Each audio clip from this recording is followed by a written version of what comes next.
waxaa maanta magaalada Dooxa ee dalka Qatar ka furmay shirka Dooxa Forum oo uu daafuray amiirka dalka Qatar Sheikh Tamim bin Hamad Al Thani waxaana ka soo qayb galay ra'iisul wasaaraha dalka Soomaaliya Xasan Cali Khayre, madaxweynaha dalka Suudaan Umar Xasan Al Bashir, madaxweynaha dalka Mali, ra'iisul wasaaraha Lubnaan Saad Rafiq Al Hariri, ku-xigeenka xogayaha qaramada midoobay Aamina Maxamed,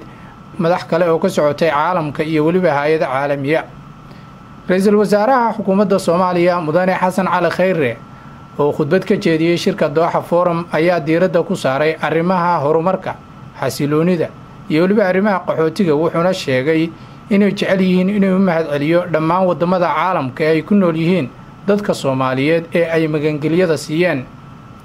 ra'iisul wasaare Khayre waxa kale uu sheegay in hadda Soomaaliya ay qaaday jidkii rajada, wuxuuna xusay inay xoogga saarayaan sidii loo dhisi lahaa xarumaha dawladda, taasi oo sahlaysa in muwaadiniintu ay helaan xaqa ay dawladda ku leeyihiin. dhinaca kale, ra'iisul wasaare Khayre ayaa waxa uu kulamo gaara la yeeshay amiirka dalka Qatar Sheikh Tamim bin Hamad Al Thani, ra'iisul wasaaraha dalka Qatar iyo waliba ra'iisul wasaaraha dalka Lubnaan, iyadoo ay ka wada hadleen sidii loo adkeyn lahaa xiriirka Soomaaliya ay la leedahay wadamadaasi. Axmed Darwiish, warbaahinta qaranka, magaalada Dooxa.